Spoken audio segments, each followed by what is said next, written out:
Welcome to Dota High School. Today's lesson is on stacking and pulling. I'm Navitz, representing my esports team, the Sploush Troupe, and this video is brought to you on behalf of Gamers Class.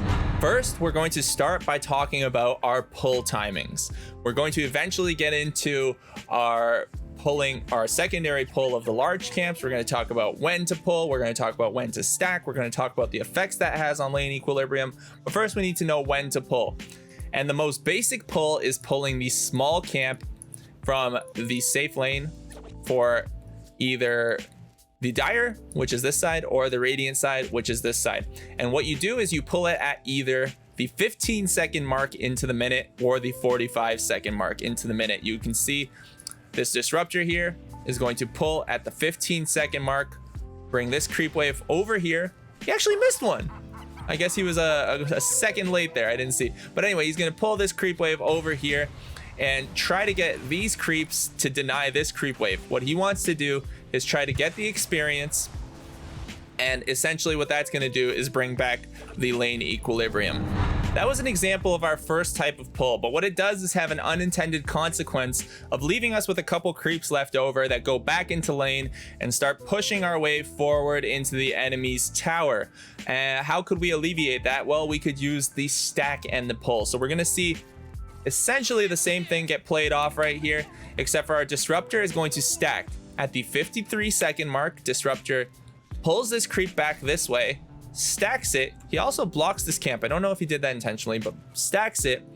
And now he's going to take this creep wave at the 15-second mark, and he's going to pull it, or he's going to take this creep camp and pull it into this creep wave. So you can see he was a little early this time, but he has two creep waves coming forward, so it's okay. And these guys pull really far on this side of the map. So he's going to pull them over here, and this allows Disruptor to essentially deny this whole creep wave to the enemy team. If the enemy team doesn't come over here to contest this whole creep wave gets denied and they get no golden experience, while Disruptor is able to farm the whole double stack and deny a whole creep wave. So that is a very smart way of giving yourself a big advantage in the lane. If you're lower levels of MMR, this is one easy thing you can do to get yourself ahead as a support. The next type of pull comes from the large camp. Let's pause here. As we can see, the Pangolier has right-clicked the large camp right here. The other large camp is over here, and this is on the other side of the map. So what can happen now is the Pangolier can pull this large camp into his creep wave. The timing is approximately 47 seconds here for the Dire side, whereas it's about 48 to 49 seconds over on this side of the map.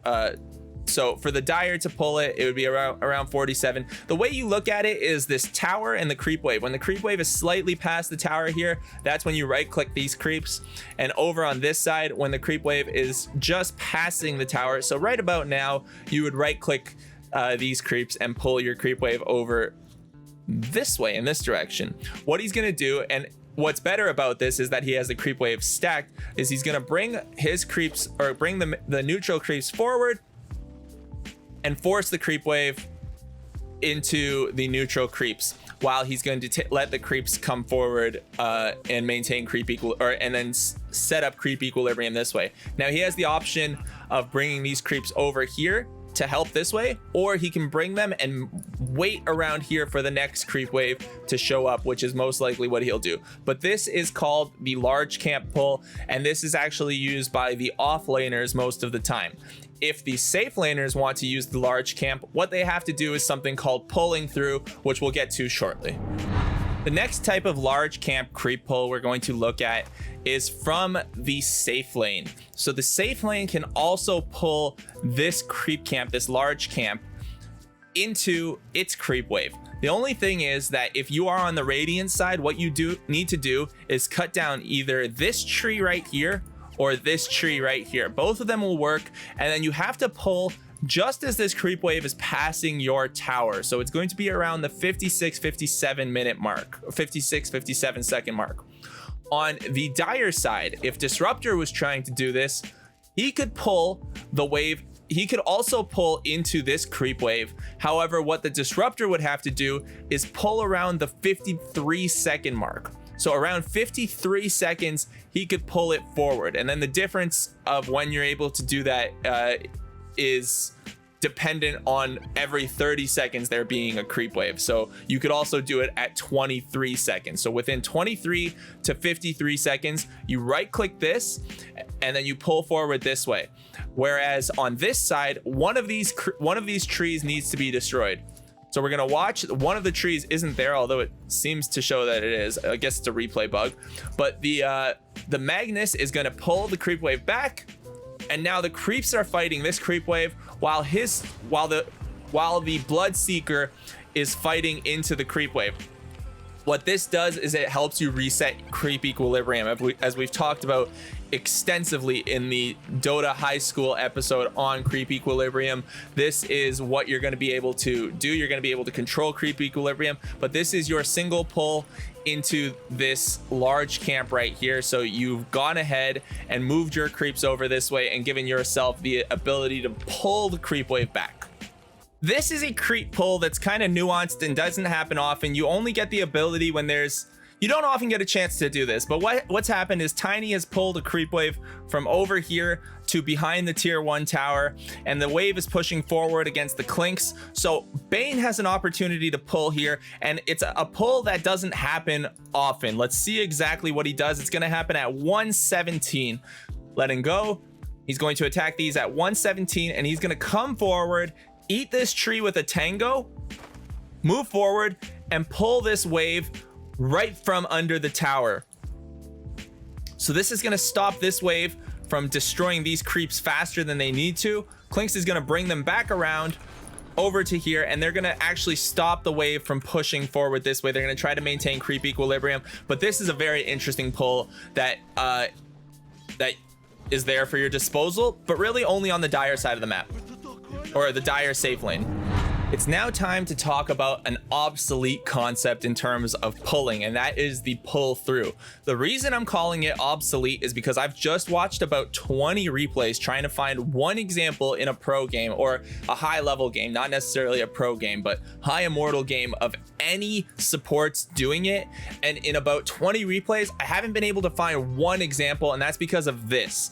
The position, there's 2 supports that are typically in every lane. You're very, very rarely seeing any tri-lanes happen in the current meta. However, the meta does change, and if tri-lanes exist, then you will see more of the pull through. So what would happen in this situation? I'm gonna say, if this Rubik wasn't here and this camp wasn't blocked, if all of this was going on right now and there was a large camp here, what this Lich would do is pull this camp as he's done, then he would go down here towards this creep camp, wait for this creep wave to be at approximately halfway killed, and then he would right click these creeps, pulling them over here, picking up the rest of the creeps in the creep wave.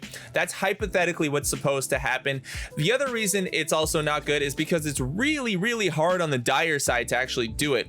So your creeps have something called the neutral creeps have something called a leash length, which is how far they'll chase you before they turn around. And the leash length on this large camp is barely long enough to make it over to this small camp.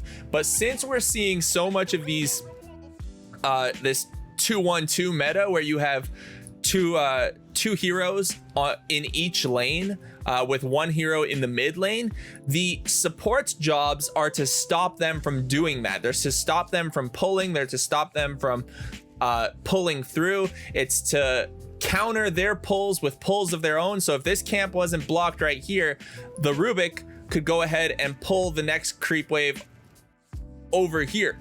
So there's a lot of reasons that pulling through isn't in the meta right now, but I thought I should mention it because it is a concept and you can do it, especially if you're getting tri-laned.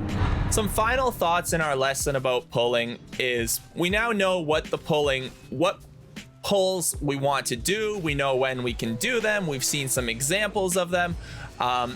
When should we pull? Now, to fully understand when you should pull and when you shouldn't and exactly what's happening, you need to understand creep equilibrium. So I would recommend you watch the video on creep equilibrium, the other Dota high school video. But the simplest way to put this is if your creep wave is pushing forward, or if you have more creeps in your creep wave than the enemy has, as such right here, then you have the opportunity to pull. Right now, what we see is this creep wave is bigger than this creep wave here, meaning that this wave is going to push forward. So that gives this Dragonite and whoever his position 4 is the opportunity to pull this wave over here. This creep wave is going to push forward no matter what. That's how you should think about pulling.